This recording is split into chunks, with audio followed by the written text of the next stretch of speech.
What is going on, Washington fans? Welcome to the JTFB channel. This is day 4 of going live during free agency. That's just what we do. Joining me today, of course, on this beautiful Thursday, my guy Rio Robinson to talk about these moves that Washington has made, give our thoughts. Even made some moves today, bringing some guys back today as well. But Rio, the fans have been pissed off lately.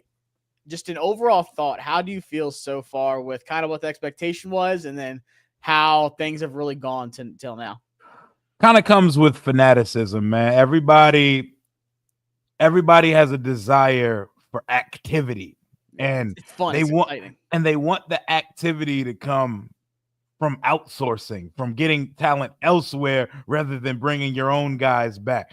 But when you add our trades to what we've done in free agency, you understand what's going on, because we've literally been the most aggressive team in the league.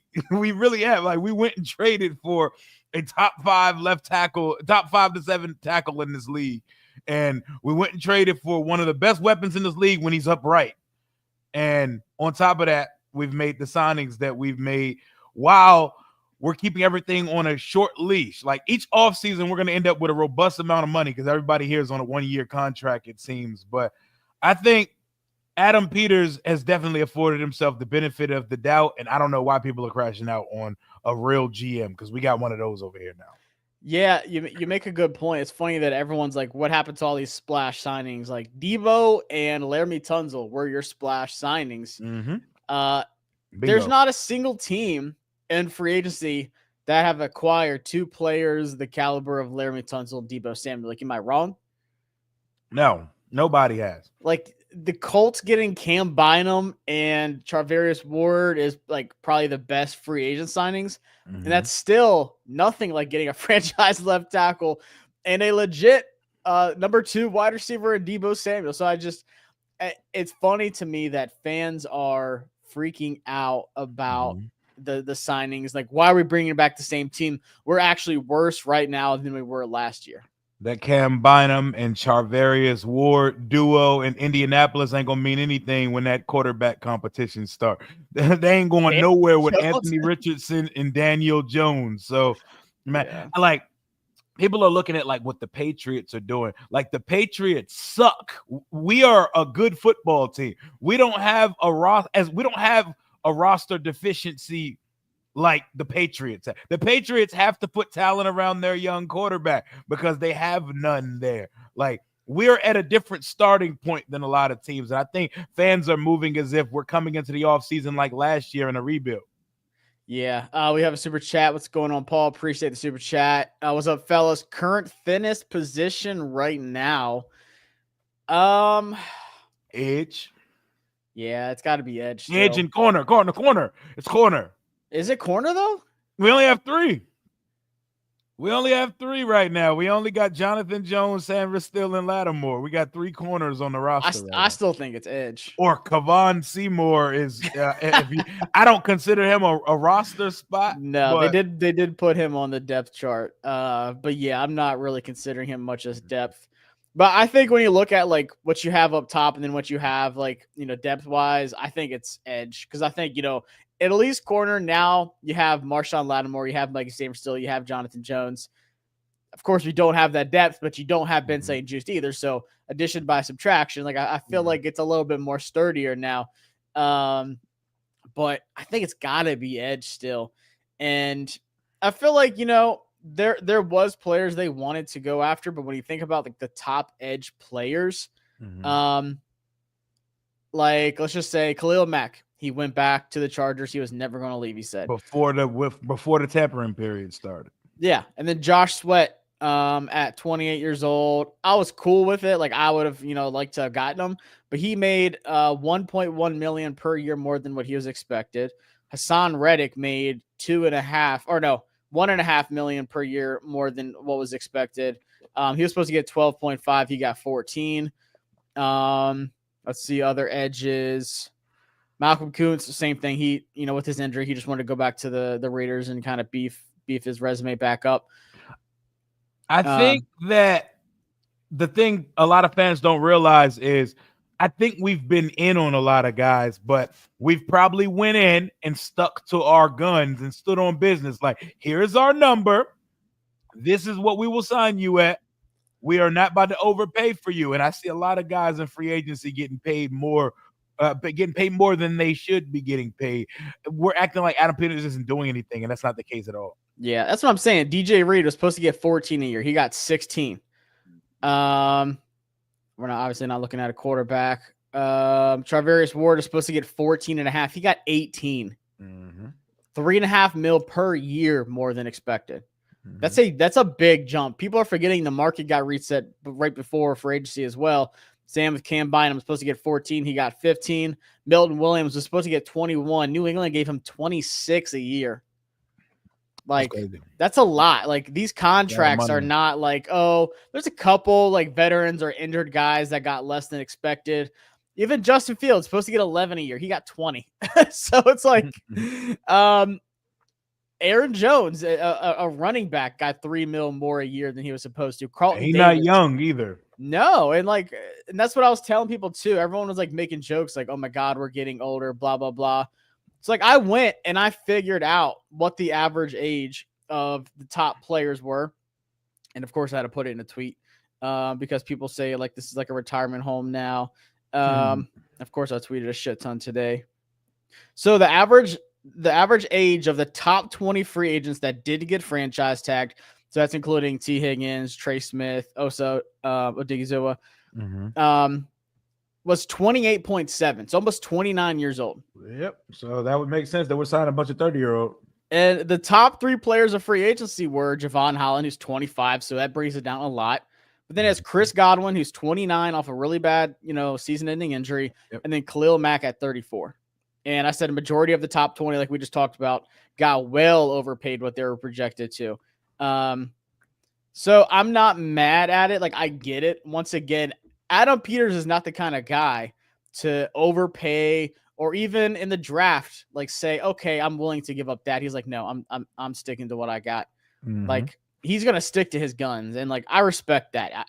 I would much rather have that approach in a mid free agency group than say, okay, we're going to be really reckless. We're going to give this corner $4 million more a year.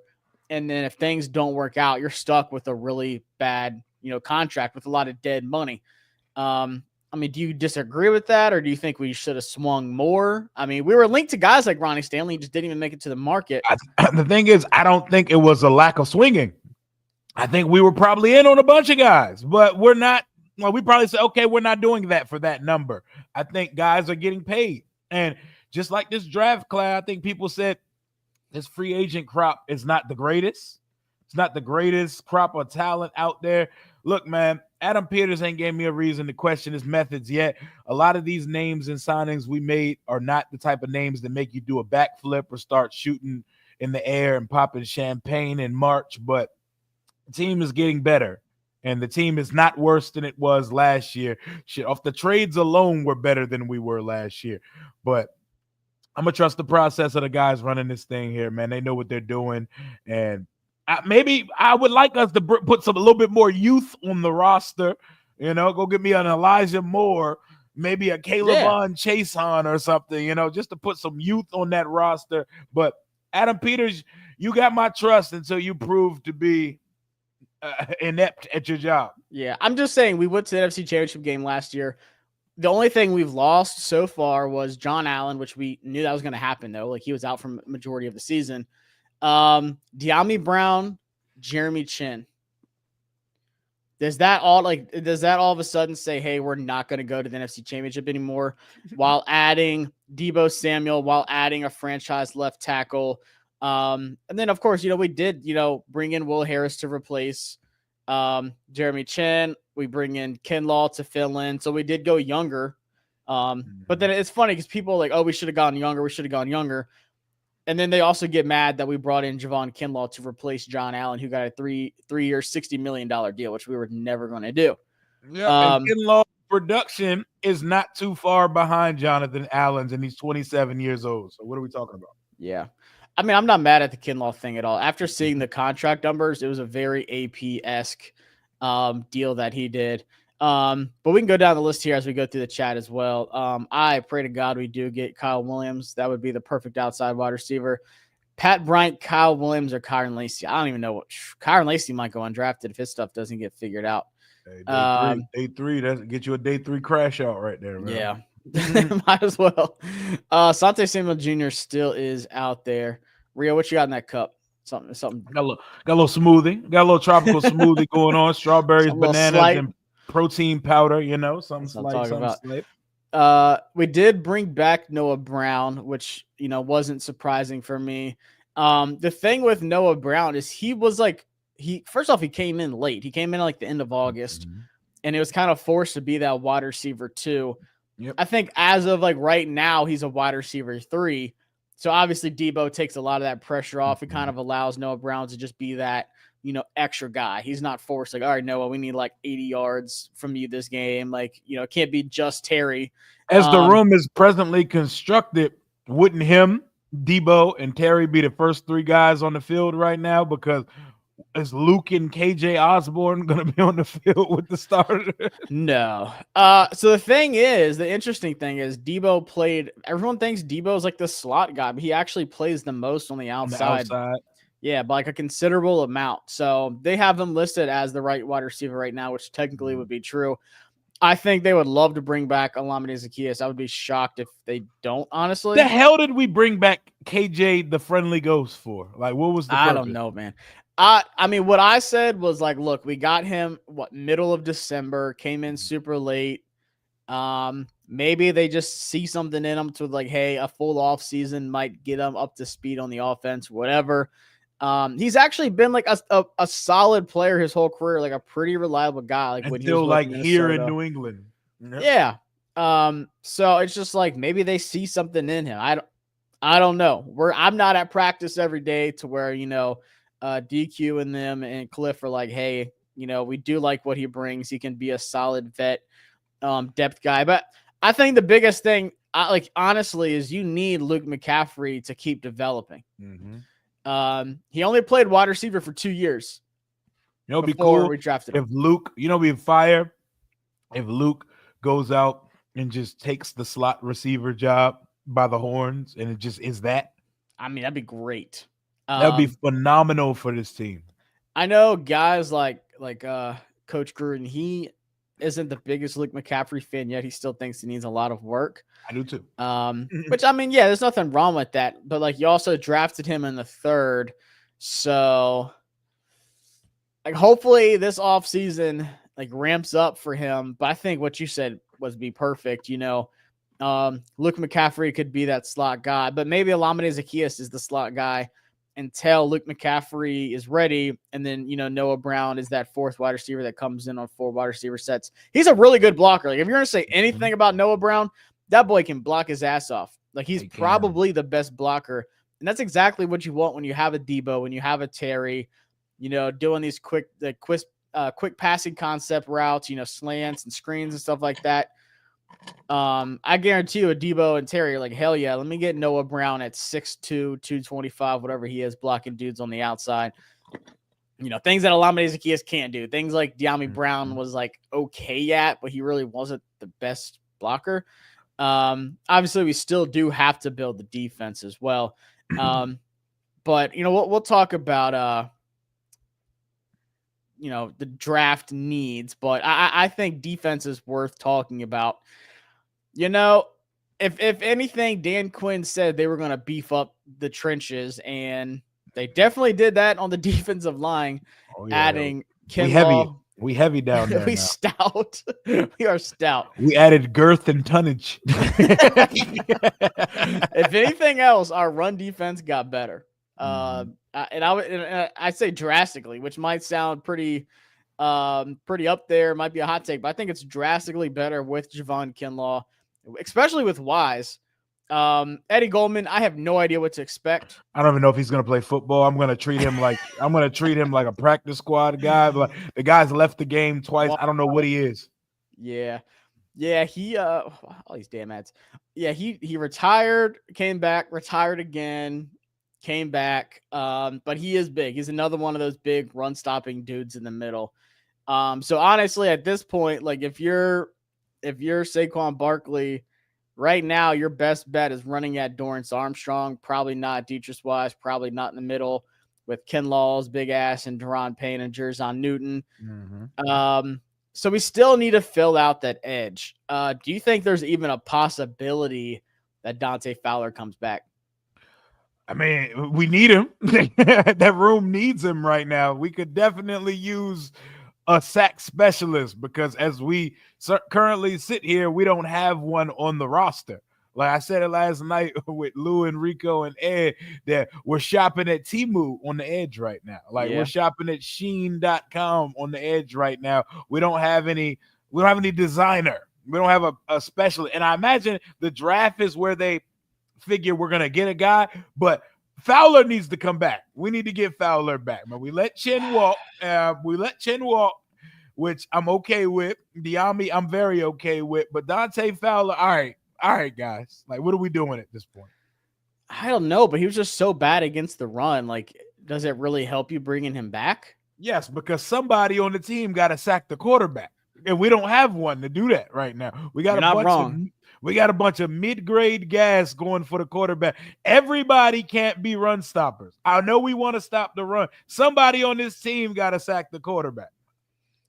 Yeah. Youth is on the way, Rio, even though I have a feeling Peters doesn't necessarily like this class. A gem will be found in this draft. Watch. I agree.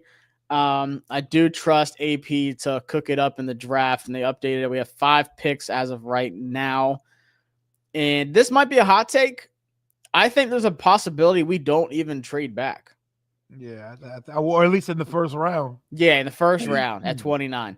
Because if somebody like Mikael Williams or Nick Scorton or one of those top, like, give me Ezaraku, man. That's my guy as of right now. Donovan Ezaraku, another guy. If one of those fall to 29, I would much rather have them than Landon Jackson, Princely. Take that card and turn it in. If my guy Ezaraku on the board, go get him. Yeah, I mean, right now they have him way higher. He moved up a lot for the combine at 16, but a lot of people still think that he could possibly be there at 29. At the end of the day, somebody's got to slip. Somebody's got to fall between offensive tackles and corners. And if people are taking these wide receivers, if there's a run on quarterbacks, we're not expecting like somebody tries to trade up for Dart or whatever. That's best case scenario. But that would be music to our ears, though. I mean, like someone like, I don't know, maybe whoever misses out on Aaron Rodgers, like if the Giants take somebody else and then they trade back up into the first and take Dart, whatever. I personally think Stewart should switch with Ezaraku on here. I don't see Stewart being on the board past 16. I'd have him over Donovan Ezaraku, but still a guy that can do everything, stop the run, really high run stop rate, 10.1%. I say I like the player Ezaraku more than Shamar Stewart, but the projection of Shamar Stewart is what people really are salivating over. 6'6", 290, and he's moving like he is crazy. But I think Mikael Williams is one of those outside guys that could be there at 29, 6'5", 265. This is a guy that Dan Quinn would love. But like I said, I think the cutoff is right here. Like, I don't mind Landon Jackson. I don't mind Princely Umanmielen. But to be honest with you, they don't blow me away. Nick Scorton blows me away. Shamar Stewart, Mikael Williams, Donovan Ezaraku. I don't see Mike Green falling unless people are just – same with James Pierce. People are just turned off by the player. I mean, the person, not the player, like with all the off-the-field stuff. But that's my cutoff. I would much rather take Nick Scorton at 29 than trade back and get like Landon Jackson. I think these guys have a higher projection for their NFL careers compared to Landon. Like, it's not that I don't like Landon Jackson. I just think they're a tier below. And at this point, with this team at edge, you can't afford to go a tier below. But maybe that's just me. I don't know. I feel like you take the best player that's there and not just say, oh, well, let's trade back because we only have 5 picks. Like you said, hell, we could trade back at, 61? Go back a few spots, then take your running back and like get you some more picks. But I feel like edge is the clear cut. Like, what the heck? Who's gonna be the guy right now? That's why I'm saying, like, Dante Fowler, like, I mean, he's still without a contract at this point. we don't have a guy that can go get the quarterback right now. Even if when we were in the conversation to go get Trey Hendrickson isn't Myles Garrett against the run, but he's a pass rush specialist. Somebody on the roster got to go get the quarterback, Josh. Who's doing that right now? Dietrich Wise and Dorrance Armstrong are starting edges right now. Who's going to get the quarterback? You're right. I just feel like he burned his bridges. Honestly, this might be a hot take. I would rather give Javonte Jean-Baptiste a chance than before bringing back Dante Fowler on like a 1 year, $10 million deal or something. How would you feel about a guy like Kayvon Chaisson? I'd probably rather go Zadarius Smith. Okay, I'm gonna say because Chaison's 25 years old and coming off his most productive season so far, and every player we've signed, it feels like is over the age of 30. Kayvon Chaisson and Elijah Moore are like two of the only 25 or younger players left that it's a projection rather than what have they done so far. But yeah, let's see. Jay reacts. We'll get you a super chat. Appreciate the super chat. What exactly did restructuring it do for Wiley? Just seeing real quick. The Vikings are doing something. So we don't have the exact numbers yet, but he had no guarantees left. So it kind of put a little bit of guaranteed in there, but also incentive based to where he can make a little bit more. But I'm sure it freed up a little bit for our cap, but kind of just pushed it to more incentive based and added some guarantees on it. But we don't have the exact numbers and stuff yet, but we should be getting it pretty soon. They've been pretty fast about it, honestly. Kayvon Chaisson, 6'3", 245, 25 years old. Like you said, really productive last year.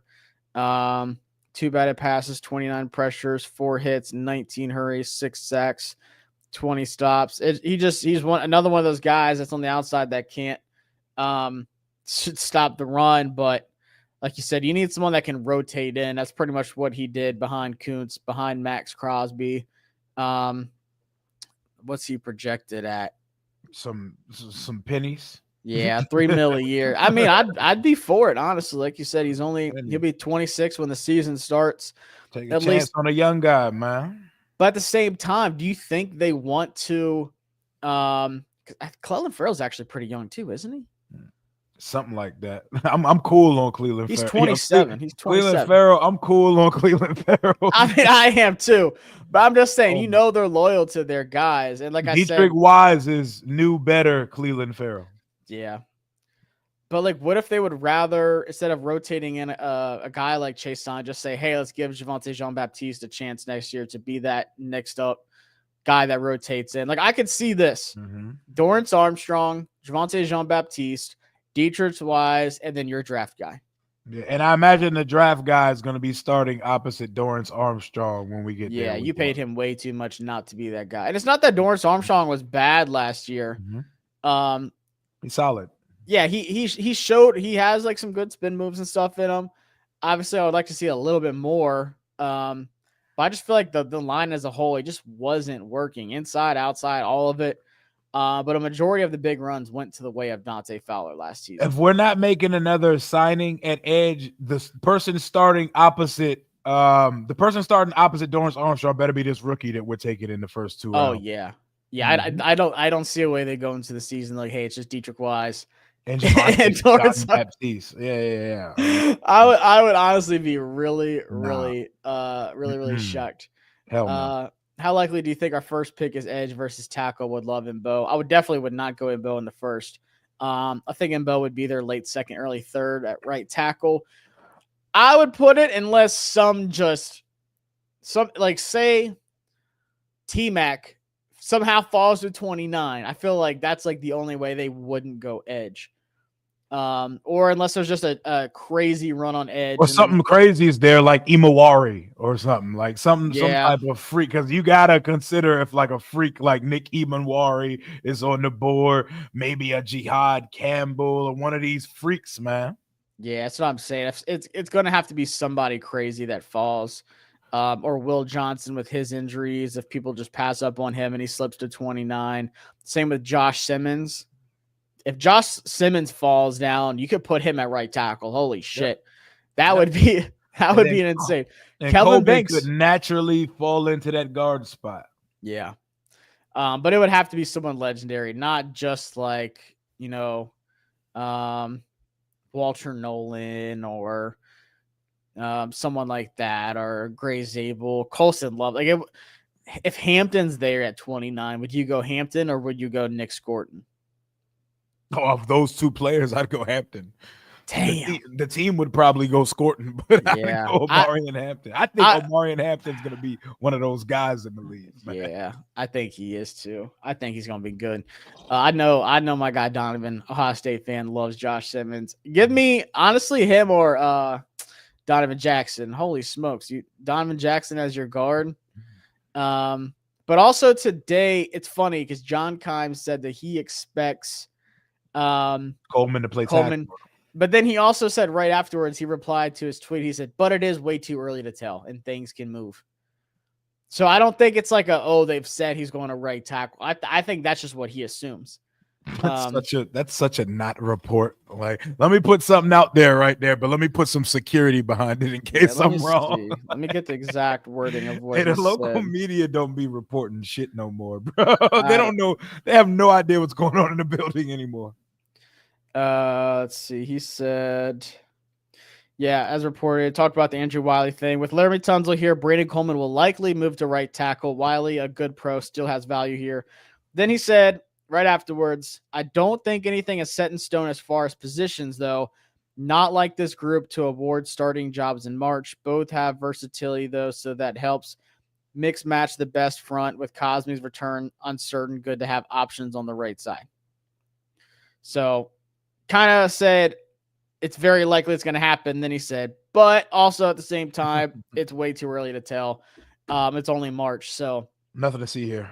I think Brandon Coleman, and maybe I'm wrong. Some people think right tackle, but if you can slide him into left guard, like keep him on that left side, he has Tunsil to his left. He has Tyler Biotish to his right. That's as good as it gets. Mm-hmm. If you're Brandon Coleman. Oh yeah. You got to be hype about that. Let's see. Yeah, they haven't been linked to any other edge rushers, but there isn't really any like crazy known ones.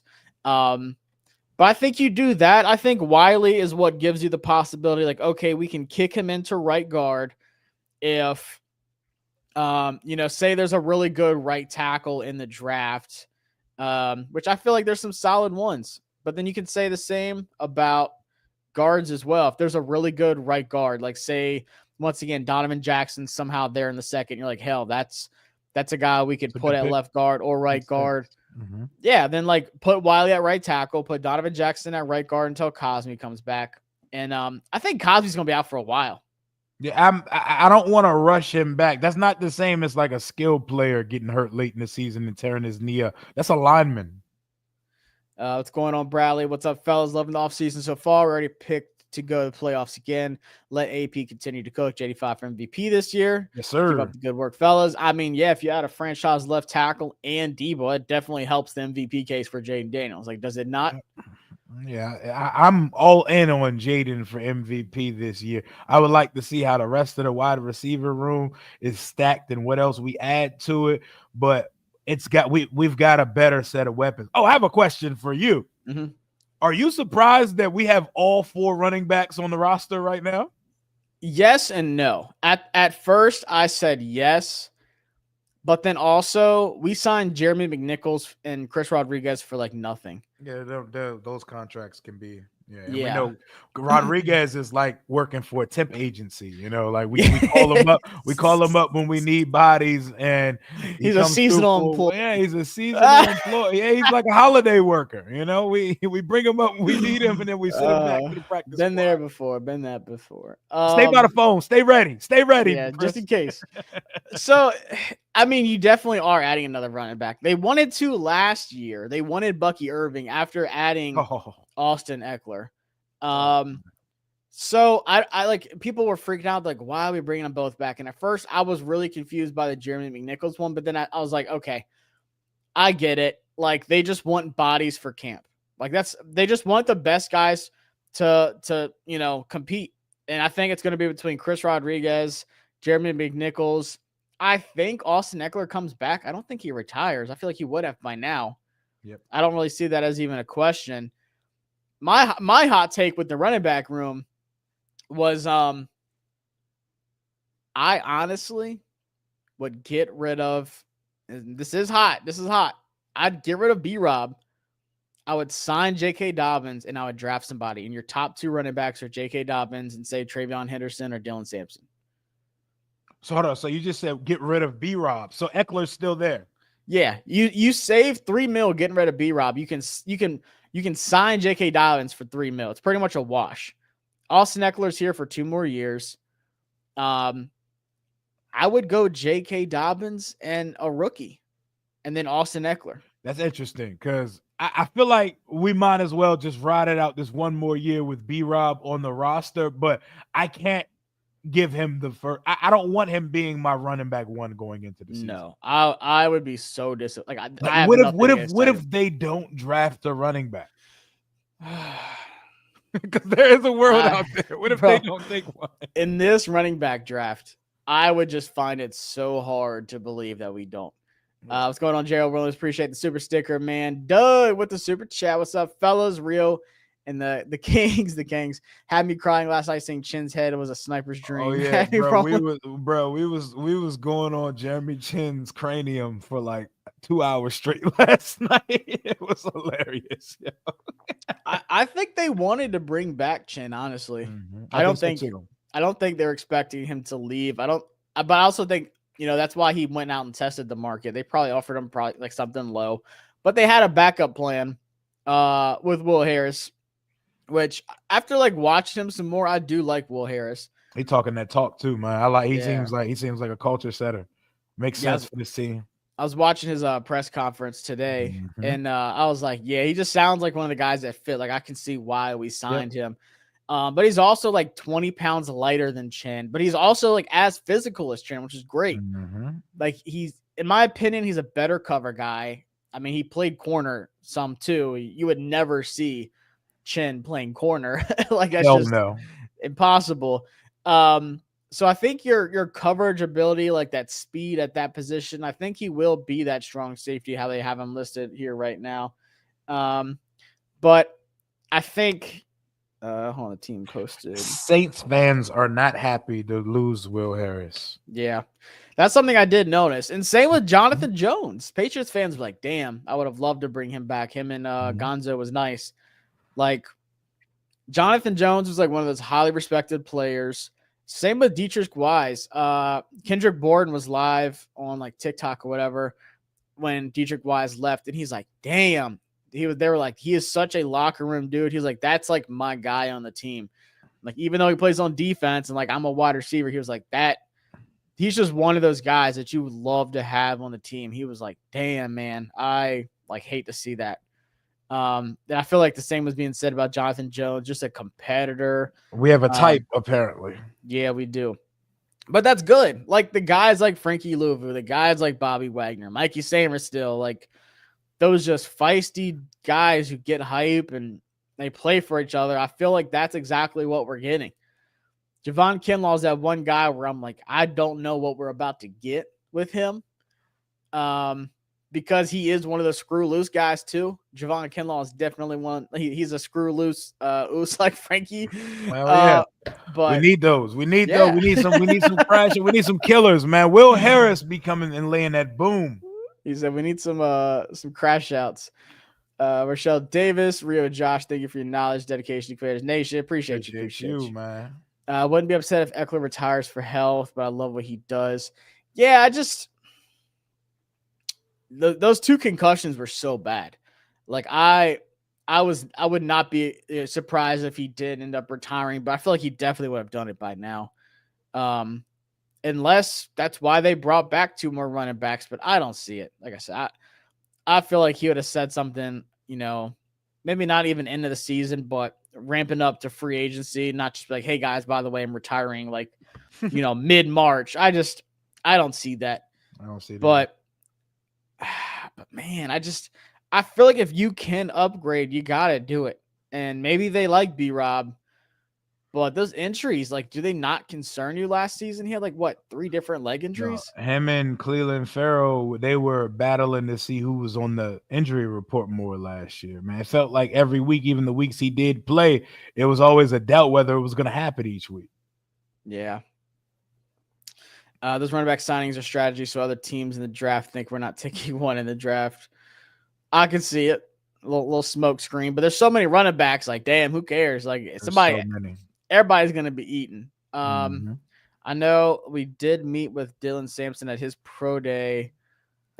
He's the youngest running back, 20 years old. He ran what, a 4.42 today. I'm not mad at it. He plays faster. And he's been hurt. That's why he's just now running his 40. Like, he's been, dealing with something with his legs. Nothing crazy, obviously, or he wouldn't have ran the 40. But yeah, I think he fits really well. I feel like that's a guy you could get at 61, maybe if you even trade back from 61. I feel like he's a guy that would be there. I feel like Caleb Johnson will be ahead of Dylan Sampson. I don't know. Quinshon Judkins went up after the combine. Why do they have Scatterbo so high? Dude, I don't see that. I don't see that, bro. I don't know. He's either going to be like one of those guys where you're like, oh, okay, it just didn't translate to the NFL.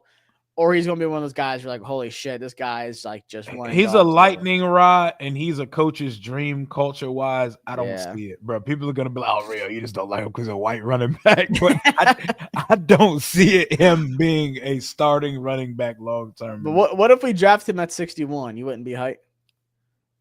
No. I mean, I'd be happy we took a running back, and I'd be like, okay, get that cracker. I'm gonna be open-minded to, because I said I'm gonna trust Adam. I'm gonna trust Adam Peters. So I'm happy we took a running back. Bo Scatterbo at 61 sounds crazy to me, though.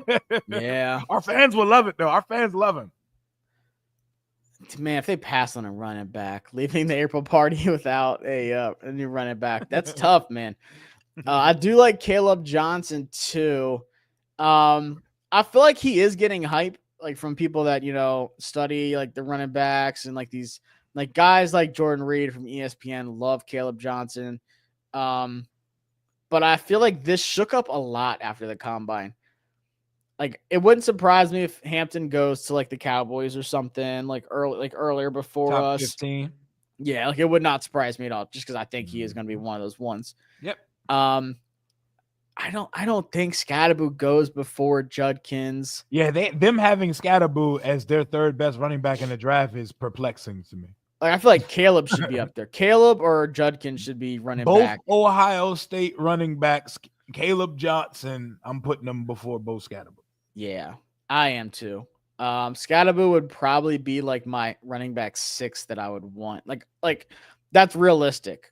Like I said, I don't think give me fumbling ass Bashal Tootin before Sam Scatterbo. He does fumble a lot. He had like he'd be on his Gibson. Yeah, I honestly don't want that. I know there's a lot of Washington fans that are like Tech fans, and they want Sampson. Give me that. There's a bunch of players I would take before Bo.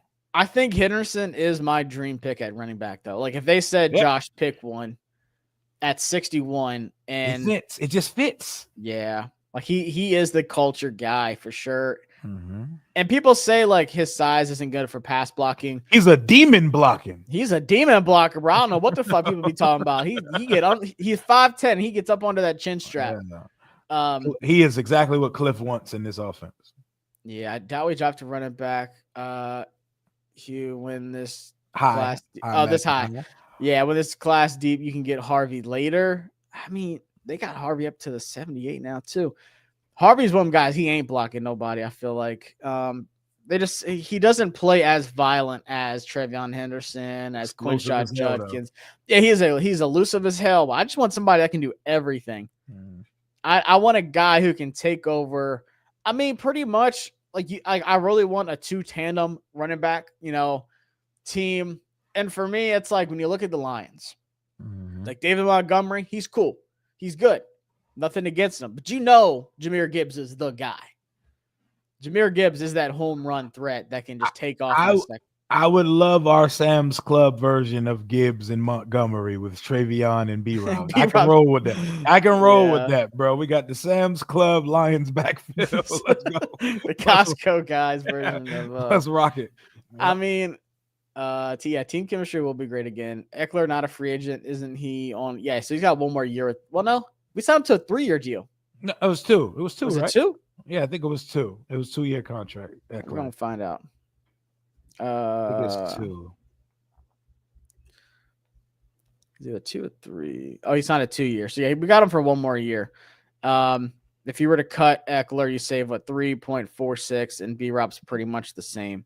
I mean, it's like 3.2 if you cut him. If we wanted to get up out of there, that's not very hard. Yeah, and post June's the same thing. So nothing different. But I don't see them cutting Austin Eckler. If they were to cut anybody, I think it would be Brian. Oh, good old Brian Keefe.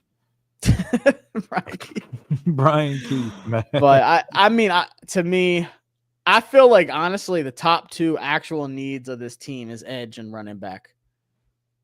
I put running back over another wide receiver. Corner? Over corner. Hell yeah. I do want a starting running back. Corner, like we do it have 2 guys in the room though. So I get why you're saying that. There's 2 at least established guys with Lattimore and Sanders still. But running back, it's a mixed bag of like there's no difference maker. Yeah, it is a mixed bag of difference makers. No difference maker. I pick out my favorite from now and then. Like I just kind of throw out the rest. You know, it's just it ain't nothing. It's not like Flamin' Hot Cheetos or something. It's not like it's good. You know, Chex Mix is like we got a lot, and you know, we got a variety, but it's not like damn, I can't wait to eat Chex Mix. Correct. You know, but like we just said, you know how pissed we would be if we didn't get a running back in this class. So we gotta put running back at the number 2 need. And I don't know. I honest to God think they would be okay starting Jonathan Jones on the outside, Marshawn Lattimore on the outside, and Mikey Sanders on the slot. I think they would be okay with that if it came down to it. And then you draft a depth guy that they really like. I wouldn't hate it, but I think we may go corner in one of those first 3 picks of this draft. But if it doesn't play out, and you know you do have your edge guy, and then you have your running back, I just don't know. You might find one like let's just say we don't trade back. We're at like what 120, 128. Like if Kobe Bryant is there, he would fit what we do. I like Noah Williams, maybe Zy Alexander, but like, are they better than Jonathan Jones next season?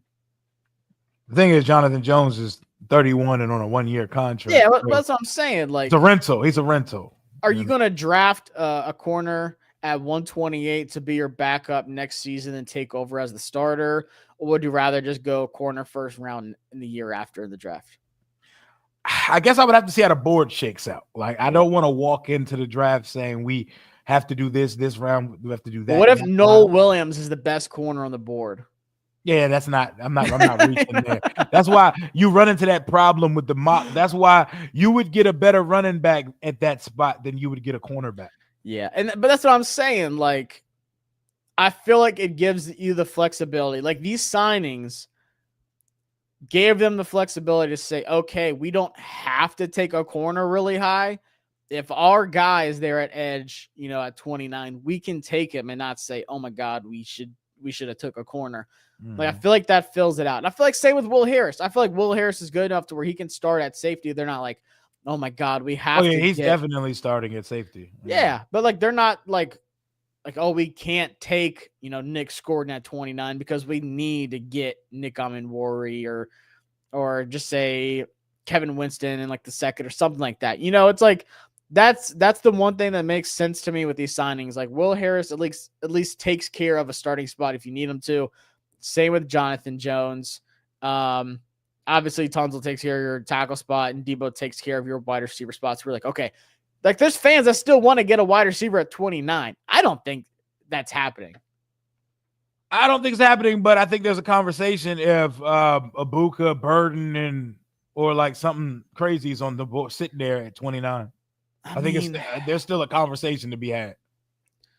I think it's at least a conversation, but there's no way you pass up on an edge at 29. We got to see what edge is there, though, because we only Yeah. have 2 good receivers. We only have 2 good wide receivers.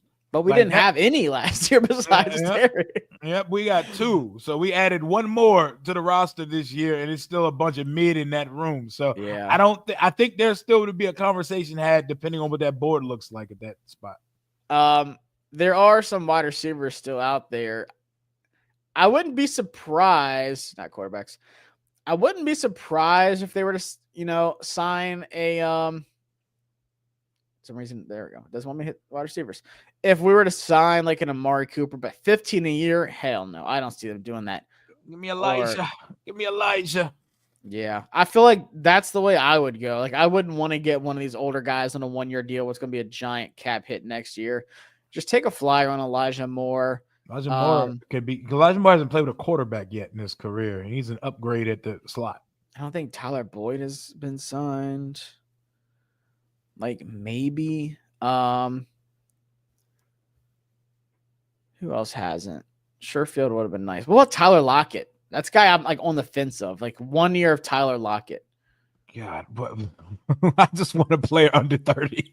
I'm sorry, like I'm not even trying to be that guy, but God, give me like Elijah Moore isn't gonna be expensive, man. Go get me a 25-year-old slot that can run a 4.3, man. Like we gotta stop shopping at AARP at some point. Go get me the young slot that needs a new environment with an actual quarterback.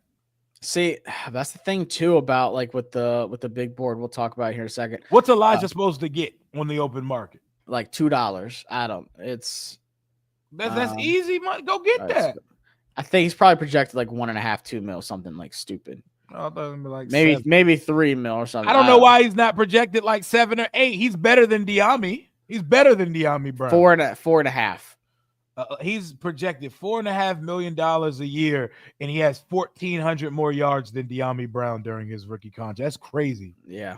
I mean, I don't know. Like I said, I never would have paid Diami 1 year, 10 mil. Yeah. V Skills Gaming with the super chat. Appreciate you. Do you guys expect another big move / min signings? Do we give up draft capital for star DN?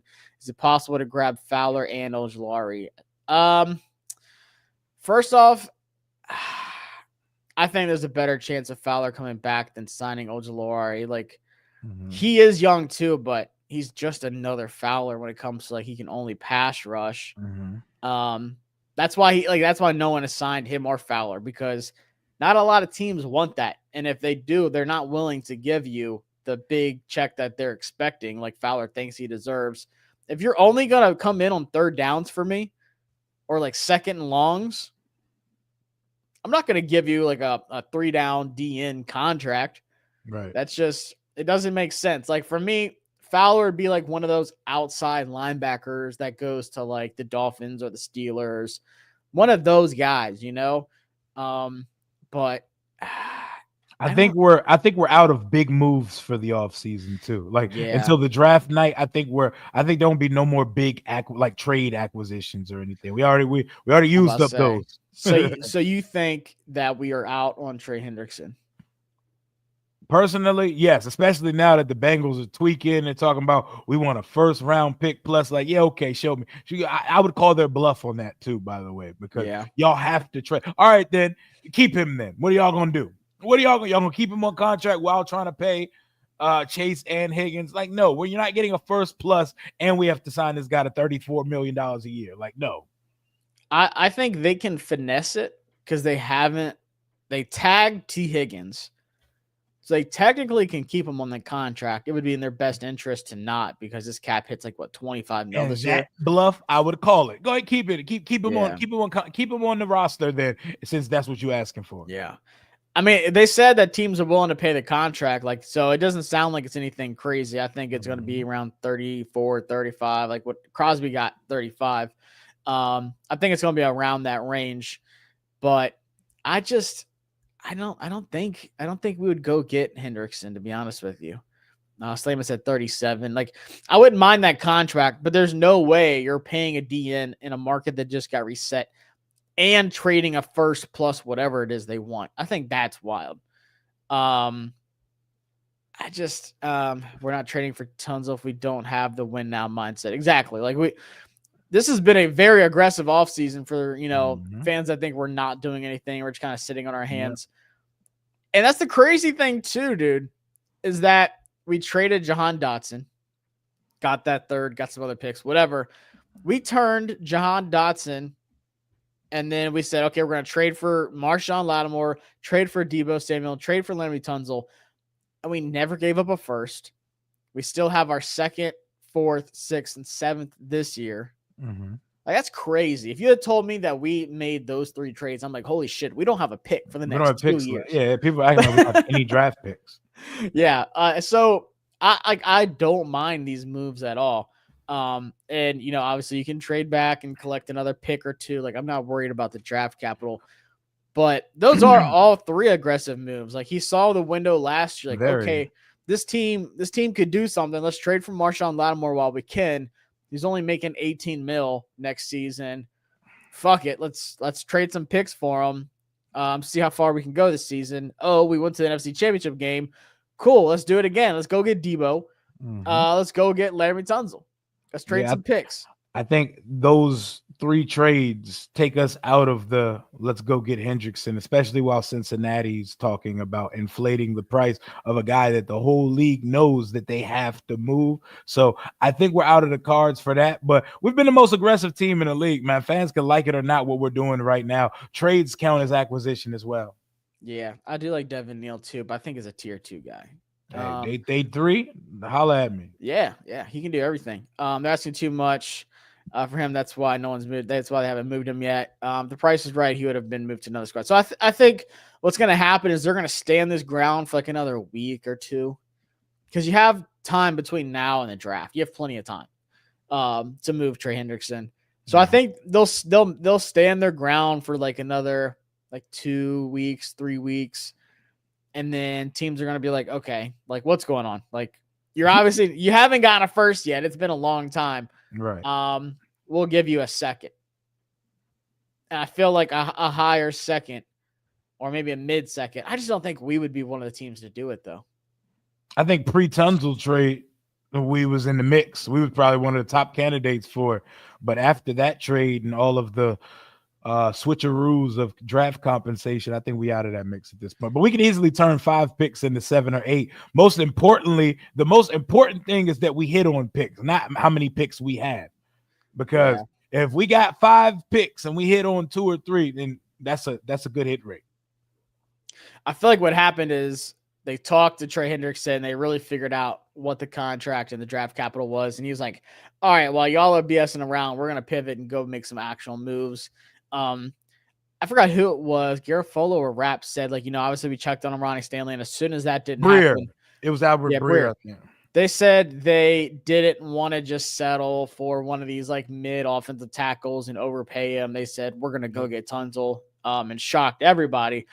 Like that's a move I respect, because they hit up Houston. They're like, okay, we're gonna trade for Tunzel. Like, what would it take? And I don't think it was a bad trade comp at all. Like, he's under contract the next 2 years. It's a very reasonable amount. What about Keenan Allen or Kupp? So Kupp's released. I think they said, Kupp is around 12 mil projected is what Ian Rapp said when I was watching the video. I've seen so many posts about Kupp and teams interested. I've not seen one person say Washington should or will be. We're not getting cut. But the thing is, with us, we're smooth operators now. We move in silence. Nobody knows what Adam Peters and company are up to. No, not a single person in the world had anything on that Tunzel trade. So you never know. That came out of nowhere. You're right. Mm-hmm. But I do think when it comes to like connections, I just don't see him leaving the West Coast. I can see that. You can stay or like at least that side of the globe. Him jumping all the way over to the East Coast, from my opinion, I don't know. I just don't see it. 12 teams are in the fighting for Kupp right now. That's a lot. Yeah, I'm cool. Like, we're not. I like Cooper Kupp. Cooper Kupp is not at this stage of his career worth a bidding war. I would love Jaden Higgins. Hear me out. Corner first because less depth, edge because depth, but less than running back and then running back. I wouldn't be mad at it. Honestly, I just want the best players, bro. corner, edge, whatever it is. What's going on, Rob? The super chat. What's up, fellas? Rio with the shades. What up? Yeah, Rio had an eye appointment today, so yeah, I can't see shit right now. I got my eyes dilated, a bunch of tests done to them. My eyes are the worst in the world, so I'm Stevie Wonder this evening. We say he's got his Matt Murdock's on. He's Daredevil in the making. We need speed at the wide receiver and running back positions. Another edge and corner. Probably will trade back. So, I mean, I don't disagree. We do need some speed, and I'll tell you exactly who I like at wide receiver for speed. And you're not spending a top pick on them. And I'm very biased, and I'm not afraid to hide it. But my guy Kyle Williams on the outside, that boy's quick. I think he would be perfect. If you can get him even at 128, I would do it in a second. But like I said, I think they would trade back one of these two picks here, close this gap. Because I feel like after like pick 110, 115, it's a crapshoot. You don't know what the hell you're about to get. Nope. I feel like if you want to pick, you want it to be for sure in the top 100, but anywhere before even like 125, something like that, that's the kind of pick you want. So I'll tell you how everybody's going to predict our draft to start. Edge corner. Everybody's going to predict edge 29, corner 61, or a trade back. And that's what everybody's going to predict. But just be wary because no one knows what Adam Peters is thinking ever. Yeah. That's what I'm saying. Getting Jonathan Jones, they could just not get a corner until like the 4th, 5th round if they were to trade back or something like that. Like, it would not surprise me. Because if you're taking a guy in the second, it's probably a guy with an injury history like a Benjamin Morrison, as much as I love him. Same as Siobhan Revel, as much as I love him. You're taking a guy. How about Hairston? He's going to be early second, I think. Okay. But once again, he's 180-something pounds. I like him, but you're going to have to spend a top draft capital. I don't think he's going to be there at 61. How about the Iowa State corner, Porter? Oh, Porter? Yeah, I do like Porter a lot, though. And I feel like he's a guy that they would personally really like. Yeah, he's fast for his size, especially. 6'4", 200. Yeah. Porter's a rare prospect. And he's 4'3". Yeah. Ranks above the 95th percentile in height and length and has an elite track background that translates to the field. Hell yeah. Still raw as a 1-year starter despite being a 6-year player, but his special teams impact and sky high potential are worth drafting in the middle rounds. So, I mean, yeah, if you want to take him at 61, hell yeah. Or Azariah Thomas at 61, shit. Yeah. But I don't think they're going to be pressed to have to do anything. That's just what I like about the free agency signings. Like I said, you're not forcing yourself to draft a position. They're saying, okay, who do we honestly, truly like in this draft, especially at defense? Like, okay, Jonathan Jones, you're going to have to start next season. It is what it is. That's how the draft played out. We ended up getting a depth corner instead of a legitimate starting guy. And they gave him a pretty decent contract. It was like, what, $5 million for the 1 year? Like, I'm not saying that's a guaranteed start money, but I feel like, they did really want him for the kind of signing he was. So, but I appreciate it. Rod for the super chat. Landon Jackson, like I said, I like him, but it doesn't excite me. I'm not like, hell yeah, we got him. Like it does for Nick Gordon, like a Mikael Williams, Donovan Ezaraku. Maybe he's got some more to unlock, but I don't know. Honestly, I'd rather have a Jack Sawyer. Somebody on this team needs to be capable of getting to the quarterback. Give me a guy like Ezaraku because I already know he has a pass rush bag. Like he's up there for tackles for loss, force and turner. We need someone that's productive and that's going to get to the quarterback, man. We don't have that on the roster. Dante Fowler Jr., come home, man. I if I had to pick a team, I think that someone said the Packers were interested in them. Can't be too interested because he ain't get no deal done yet. So hey man, hey man, you and Dan Quinn, y'all got this thing going. Y'all been 3 teams together. Why break it up now, man? Come home. But that's the thing. If they don't, not saying that they don't like you, but if they are fine losing you and they just don't want you back, it's not gonna you coming back is not gonna happen. Cam Curl, he was the start of it. Thought he deserved the world because of what he did and didn't get it. And then went ahead and signed for scraps with the Rams. And then, of course. But those are like non-productive guys. Like, I I won't take for granted that Fowler is the most sack production guy we've had since Ryan Kerrigan. Like Chase Young and Montez Sweat didn't even have 11 or 10 and a half sack seasons here in DC. He has one job. He's not good against the run, but his one thing he does is something that is better than everyone that's on the roster right now. But do you think he would want to come back as a rotational guy too, though? Like, do you think he would take, he's not, first off, he already didn't like the money he got. He made that very clear. But then he would also get demoted.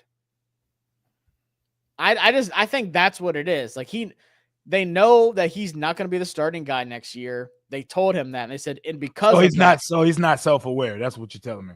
Probably. I mean, he's not starting next year. Like, and that's the thing. He wants to be paid like a starter, and he wants to start.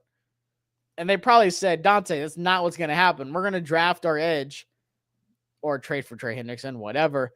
And we hate to break it to you, but you're going to be a backup next year. So that's the offer we're giving you, is as a backup next year. And I guarantee you that's where this disrespect thing came from. Like, that's just how I see that it went down. I don't see them say, hell yeah, Dante, you're going to start for us again next year, man. We can't wait to see Saquon run past you. We're going to give you a damn good contract and let us know what you think, man. But go test the market. Right. I don't think that's what happened. They said, Dante, you want to be a backup next year or not? Like, let's be real. Let's be real. Because that's what he was before we signed him. He was a rotational guy. Mm-hmm. What happened is Dante was, outside looking in the window. He was like a kid at the candy store, just looking in. We signed him. We said, Dante, come on in, man. Taste this candy. Overachieved, and he overachieved. Taste this candy. They forced him to be pretty much a 3-down guy last year when him and Dorrance Armstrong both were rotational guys at Dallas. Rotated behind Micah and rotated behind D-Law. And Fowler played a lot more snaps here than he did in Dallas, and hell, every other team he's been with. And now he's like, oh, well, I like that. Like, I want some more candy. I want to start next year, and I want to get paid like a starter. Yeah.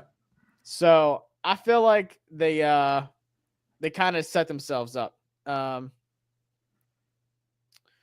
they just now finalized the DK Metcalf trade. That's crazy. The league year is starting yesterday.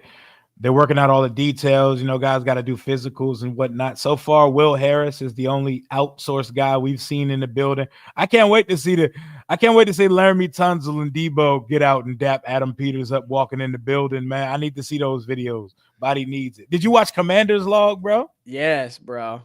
It was long. It was really good too. That shit. They got Hans Zimmer on the score. It sound like, bro. They did the music's fire. The production quality, the transitions. Oh my God. Better. They upgraded a lot last season. We spent some bread on that content team for sure. Porter is just super raw. But yeah, so like Debo's in Miami right now. Tunsil, I think he's on the way. He just put this goodbye letter to Houston out. But they're both not in the building yet. Trying to see if something else happened. Marcus Mariota is back. He's talking to the press right now. Somebody said Laramie Tunsil looked like Viscera in the face. Not Viscera. Remember when he joined was it the Right to Censor? Who was it? Oh my God, that's back when I watched wrestling too. Bro. I'm not even sure. But Viscera, that's an ugly dude right there, man. Oh God, Viscera. That is bad, bro. I feel like he always had like those weird like contacts in too that just made his eyes look weird. Like he was a scary looking dude. Him and Boogeyman used to keep me up at night. Viscera and Boogeyman.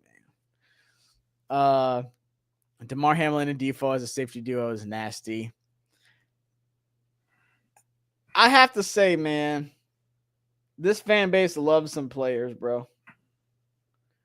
They do. They will go out to war for a Jag in this fan base, man.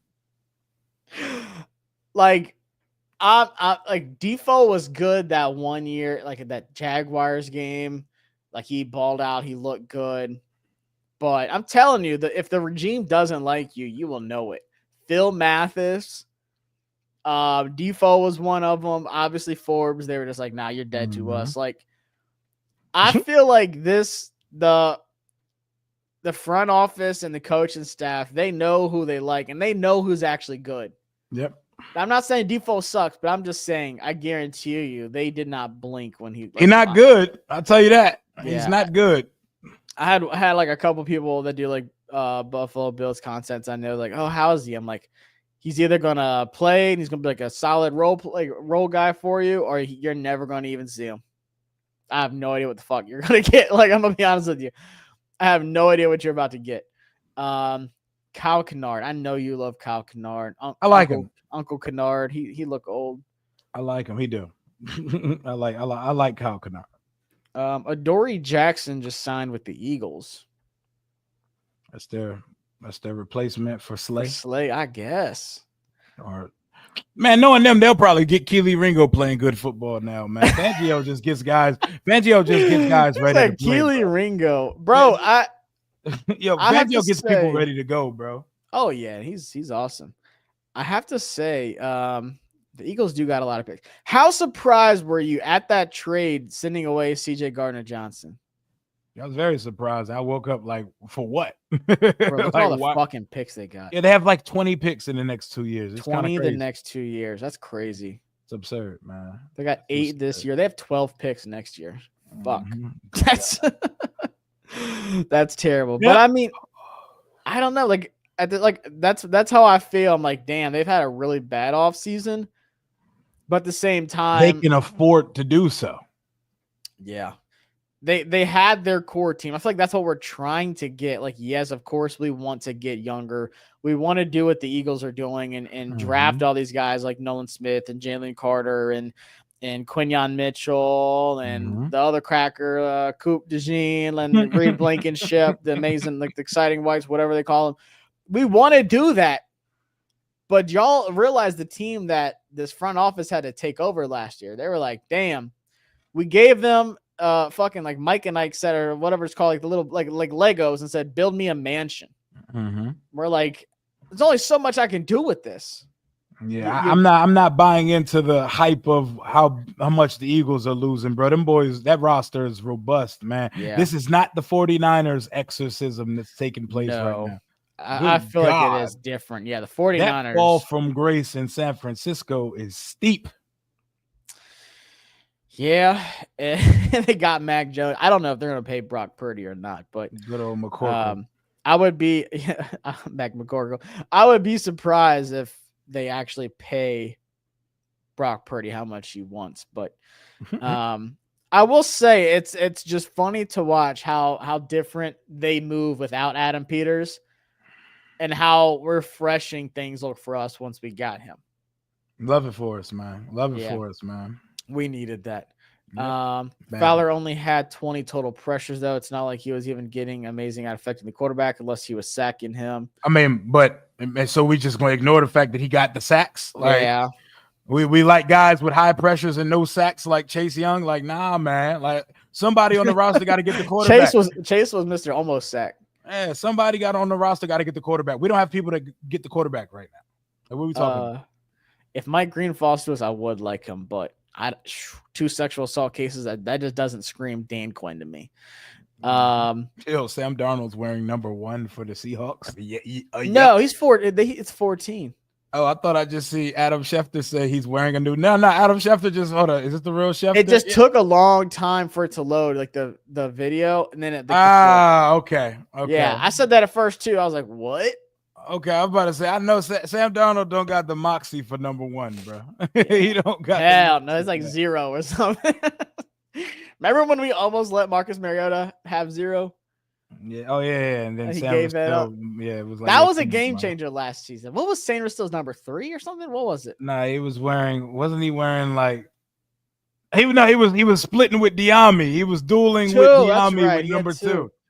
Yeah, that's funny. There's the number gate last season. It's still to this day I'll randomly think about it and just break out laughing. Oh my god, the number gate. Y'all really didn't want the quarterback to have 5. I'm gonna try to stop bringing it up, but it hurts me every time I think about it. We got some good numbers available now. 11's open, 2 is open. I believe 3 is open. 1 is open until Debo announces he's taking it. And we got some numbers. I'm about to say, what number do you think? 6 is open. Do you think Debo goes with 1? He says, "Hey, Noah." Yes. I think Debo's gonna get 1. I think so too. I would hope for him to get 1. It just looks better. Yeah. I mean, he played better in number 19. Man, number 19 is a sauceless number, bro. He's wearing number 1. He's wearing Uno. There's no number 1 on our team right now. Yeah. Chase Young was the cardio king. All Fowler sacks came early in the season, though. Then he fell off. That I can agree with. Back half of the season, he kind of disappeared. But they did exist, though. Yeah, he was the anti-Diami. Yeah, like in early the playoffs, season, though, that boy was mid-season, late milk season. carton Fowler. He got the sacks. Like he the got pick six was nice. Like that pick six got me hyped. That got me turned up. But all right, so let's just go through and recap this real quick. Marcus Mariota back. I feel like that was a big move. Had to do that. I didn't want him to go. They said he had a big market. But I mean, we saw him come in twice last year and looked really good. The culture here is keeping guys, bro. Listen to what they're saying when they're saying why they came back here. Things are different now. I do agree. Like they want to bring back as many people from last year as possible, unless you're just talking crazy like Diami. We already talked about McNichols. We talked about Debo. Brought back both tight ends. Were you surprised that we gave John Bates a 3-year, $21 million, 11.52 guaranteed with a max value of 25.5? I was surprised about a 3-year deal, but I can see why they wanted to bring him back because, I mean, he serves a role here. He's like an additional full-time lineman for this team. Yeah.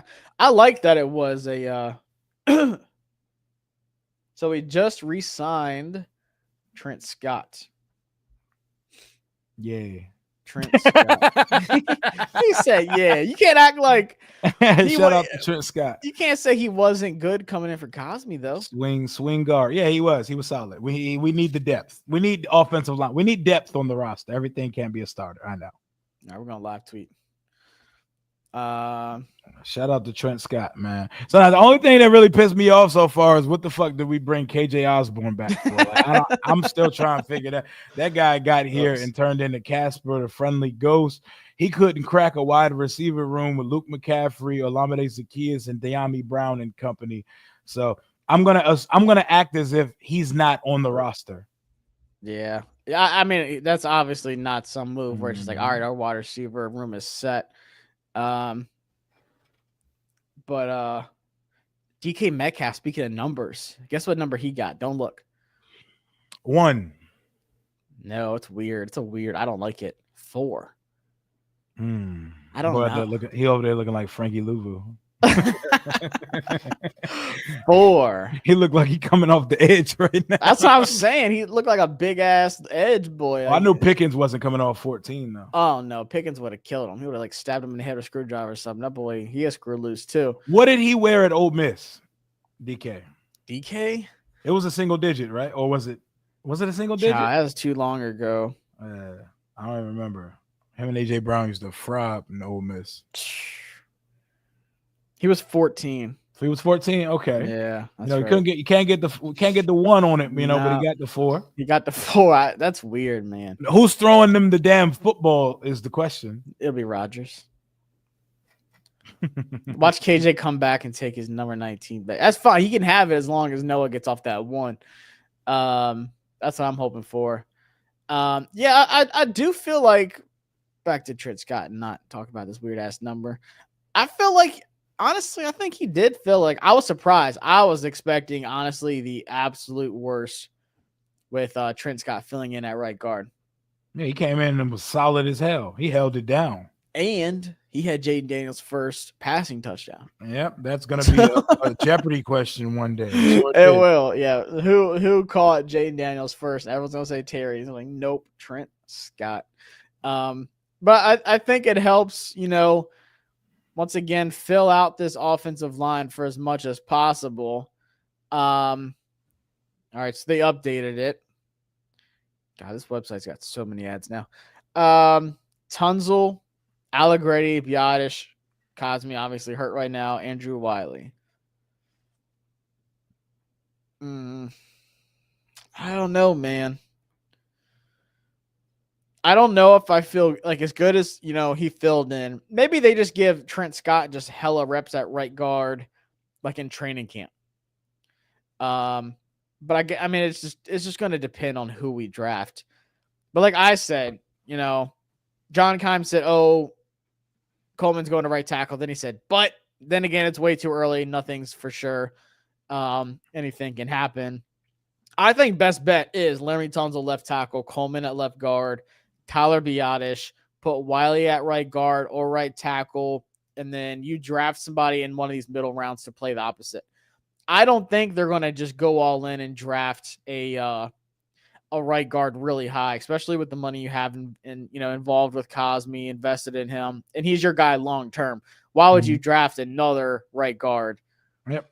So, like for me, it would be right tackle. Yep, you could always use the depth, but you don't got to go too crazy and go too early on it. Yeah, so like I feel like you would draft a right tackle because is Wiley really going to be your your right tackle for a long time? No. Right, nah.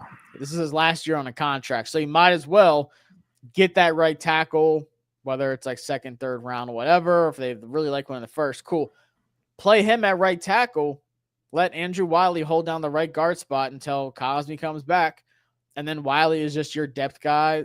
And if someone gets banged up or whatever, but it just confuses me why they would just say, okay, let's move Brandon Coleman to right tackle. Then your left guard's Nick Allegretti. Is he your long-term guy? Hell no. I don't think so. No, sir. But all right. So that's all the news we got for right now. Brought back Michael Dieter. That's the one that pissed me off the most, honestly. I know we can talk about KJ Osborne, but Michael Dieter is the one that I was like, why did we bring him back? Because he was so bad. But all right, y'all, we've been live for a little over an hour now. Rio's got to head out. I got to head out as well. We got some stuff cooking up. If anything else breaks or any crazy news, something like that. Yeah, I did want Cornelius Lucas back, but he was getting old too. He got a shout out to him, though, for getting a little bag. Yeah, 34 years old. He deserves that. But if anything happens, I'll go live again tonight. But I highly doubt anything crazy will happen. What do you think, Rio? No other big splash moves? I think we're past the splash part of the off season, and now we need to just see how we attack those second and third waves of free agency, and other players are going to be released. So we'll see. Yeah, I think so too. And that's another thing too. Like when June comes, these June cuts, some of these salary cap casualty guys, you never know. Maybe we can dip our toes in it. Are you a little bit worried about the at least one beat report saying Tunsil isn't a willing run blocker? I mean, that offensive line was so bad last year. Kenyon Green was ass next to him. Kenyon Green sucked. Please start in Philadelphia. Please start him in Philadelphia, bro. Yeah, I hope they lose Mekhi Becton and replace him with Green. But y'all make sure you're subbed up to the channel. Hit that thumbs up button. Turn the notifications on in case I do go live again. But Rio, any last thoughts on the signings? Anything to talk fans off the ledge? Hey, man, stay the course and trust the process. We're building us a beast here, man. It's not always going to be the sexiest name recognition guys that fans want. But remember, and don't forget that we made some pretty aggressive trades to make the gap closer with this thing, man. I'm ready to see what else we do. I know it's not draft time yet, but it's pretty damn close. You give it like another week, and once I do mock draft Monday live next Monday, that pretty much kicks off draft season officially. So, y'all, it's been fun. I might go live tomorrow. We'll see if anything happens. If not, I probably won't. But make sure you're subbed up. I'm Josh. That's Rio. Yes, sir. Catch y'all next time. Peace. Talk soon. Stay the course. Stop crashing out, y'all.